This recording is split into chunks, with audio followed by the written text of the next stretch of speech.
Okay, so what I want to do is teach you, a couple of ins and outs about straightening. So this is the Stark Iron. I am going to turn it to 375. I think that'll be a good temperature. What I want to do is show you what I see a lot of people do, and then I'm going to show you how to remedy the situation in different ways. So a lot of things, and I want you to go through, I want you to just kind of imagine yourself doing your straightening. How do you do it? What do you do? Do you go through? Do you start in the back? Do you section? What are you doing all the time? Okay, so when you have that picture in your head, now I'm going to start.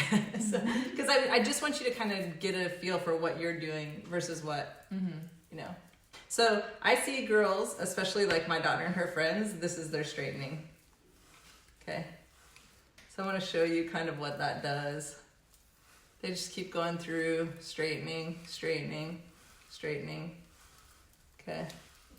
And this is how I see a lot of YouTubers straightening. I see a lot of people straightening like this. Okay. So I'm getting closer. So then I want you to kind of think through how many times I've hit each piece and then how effective that was on my hair, right? So you're just going through and straightening, straightening, straightening. Okay, I'm running my hands through after because I see a lot of people doing that, which is okay because you're really looking to straighten because what happens to hair after the heat is what matters, right? So if the hair is still warm and then I end up scrunching again, I could probably get some of the curl back. So now I want to show you what I think is a more effective way to straighten. What I like to teach people to do when straightening is go through, grab your piece, and you can use the brush or not use the brush, that's up to you. And you just want to go slow through one time, okay?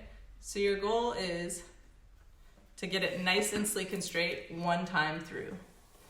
And the difference in that, I know it feels like it could take longer, and I think a lot of people think that going slow is faster, but I think in this is the tortoise in the hair, great example of tortoise in hair. And you can already tell how much more smooth your hair is on this side than on the other side. It's like more frazzled looking. Yeah, it's crazy. It just wakes up the cuticle. So Savannah, do you want to explain a little bit about the cuticle? Because I've been talking a lot. Yeah, so whenever you kind of shock your cuticle layer like that, the cuticle is like the outside of the hair and it's like shingles on a roof. So we always talk about it looking like shingles going down. And whenever those shingles get woken up, it's like they get blown up. It can happen whenever you rough blow dry your hair or if you like shock your hair too quickly, too many times. And then it starts to look frizzy and not as shiny. So if you pass it one slow time, then it helps lay down the shingles on the roof. Yeah, you're really looking to properly heat and cool your hair. That is so key. So, we really want you to learn that if you just take your time and go through the piece nice and slow. I'm going to do a couple pieces without the brush before it so you can kind of see the difference of how that does. And sometimes I'll do this just to prep the hair. And at the top, you see how I kind of grab it and you're kind of prepping the hair. Yeah, you're getting it ready to accept heat. Do you want to talk about position the iron the right way? With the TYME Iron, how you approach your hair? Yeah, I think that's so key. So here's the iron. This is the curling side. This is the straightening side. When you approach your hair, if you're straightening with this side up, that is happening after the heat. You do not want that. You want this before the heat. So you always want to approach with your hand so you can see the plate in the mirror, I think is key to this, right? What do you think, Savannah? Or you can see this side full. I don't know how but just make sure your fingertips are pointing down to the ground. Yeah, and you're typically holding the iron, you don't have to, but you're typically holding it more horizontally, whereas whenever you're curling, you're typically holding it at more of a vertical angle. Yeah. And then you go through and check your final, look. So you want to go in and you're just going to go in. You can kind of roll the ends under so that they're kind of have a soft bend to it. And then the key piece, the face frame, right? When I'm approaching this face frame part on the right side, I want to show you how I switch the iron hold so that I don't have to approach with the exposed plate. So I switched the iron so that my thumb is close. That's just a little cheat, just to make sure that because otherwise you kind of approach your head with that exposed plate, and I know that can go wrong. I did that in the very beginning. So, and then you have to decide what you want to happen up here. So I'm gonna try going in with the straightening side and get it mostly straight, and then I just want like a little soft bend so that I get a curtain bang look at the end. I think that's good. That was good. Yeah, that did work out. That was really pretty. I say a horizontal approach because that's like the general approach, but there's a lot of places where you can cheat by doing a vertical. So I know back here, it's way harder for me to hold vertical or horizontal. So I'll section vertically, and then I just approach in the vertical. So if you section vertically, approach vertically. If you section horizontally, approach horizontal. And that will alleviate things like creases, different things. When you approach it with the way you parted the hair, you're always going to get a better result, especially when straightening. You can see how, when you take the approach of the tortoise in the hair, you can really get a stronger straightening very fast if you just, take your time as you're going through the strand. Your goal is to make the cuticles understand that they're going to go like this, and then they're going to conform down together. So that's what you want to do, is really get that speed right. A lot of people are trying to use tension to do that, which is another thing that gets you more like in this kind of straightening versus this kind of straightening. So you really want to make sure that you're not squeezing too tight, especially with our iron, because the plates line up so perfectly that you really are not looking, it's not the tension that does it, it's the heat. I mean, pressure helps a little bit, but think of ironing a shirt, right? Yeah. You don't want to push it so hard that you're destroying the shirt. You're just looking to really nicely settle it. Okay, so creasing at the top is a huge conundrum for people, and usually what happens is they go in and they kind of approach with the iron like this instead of like this. Do you see how that like preps you? I always liken it to if you're a kid sliding down a slide, right? Like if you ran and jump on the platform part, it's not gonna slide. And that's kind of what you're doing if you approach your hair like this. It's like flat, or it's just weird. It's like going against the slide.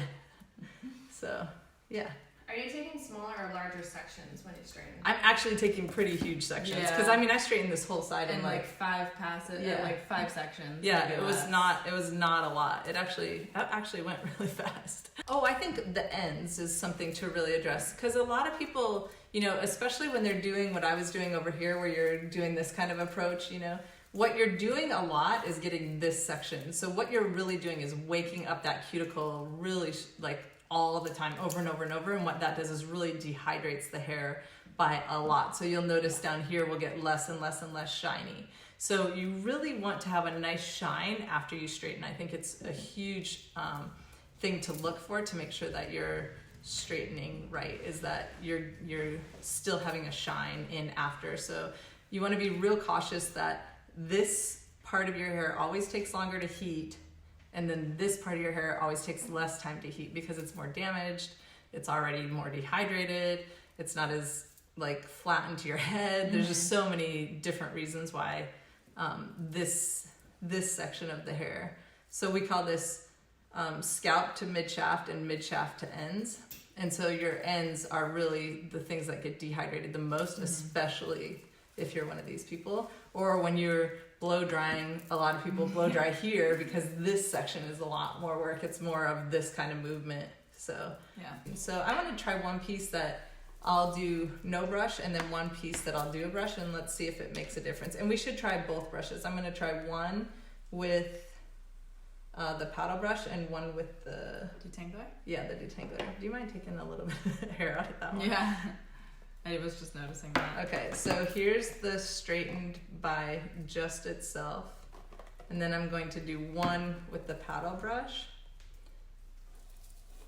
Okay. And so what the paddle brush does is it allows the hair to spread out further. And that's what it's really doing, is setting up all the hair to be nice and spread out. And when hair evenly heats is when it does a whole lot better. So there's, with the brush, you can see how nice and silky that looks. And then I'm going to do this piece with the detangler, which is a boron nylon, which should, I don't know how this disperses. I would think this would disperse the hair the best. So I think so. And it creates the most tension, right? Because of the warp bristles? Yeah, it does actually. I didn't even notice that until right when you said it. But so yes. I guess that might be actually better to use if you do have a natural curl in your hair, because Yeah, it would create more tension and you can prior get to through straightening. it. Yeah. So that you're not having to apply the tension with the heat, you're applying it with the brush bristles. Yeah. Okay, I keep wanting to do this piece, so I'm going to do it for real this time. Okay, so I'm going to go in again. I'm going to make sure I don't over rotate this to kind of put a dent in it or a dent in my head with the heat plate. And then we're going to go in. We're just going to lift out. And then to do the curtain bang, I want to keep that nice angle. That's like almost 45. I might have put too much curl in. Ooh, maybe just a little bit. So if you get too much of a bump, you just go in with the straightening side and just kind of walk it back. Walk it back. Walk it back. Okay, so straightening tips 101. Hopefully those are really helpful to you and make sure like you can get a nice silky straight look. Brushes are a huge benefit if you can figure out how to hold those. So a couple of different things, like when you take it, you notice I set up the piece, I get it prepped and ready, and then I pick up the iron. That's the only time you see me set my iron down, is when I'm doing something like that. When you switch to the other side, so what I do is I prep it all with my right hand, and then my left hand is ready to glide. So that's how I do it. How do you do it when you're doing When the I brush? leave with a brush, Yeah. I gotta try it. I know, But me too. think that I do here and slide down, and then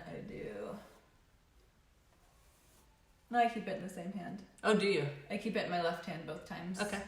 Yeah. So, find But I'm out. left-handed, so Yeah. I don't know if that's probably why. Yeah, find out what works for you but don't be afraid to try different things. A lot of people will just think like, oh, this is hard, and then they're too afraid to switch up hands or something. Change your angle. And don't be afraid to switch stuff up a lot. Thanks, everybody. See you. Bye.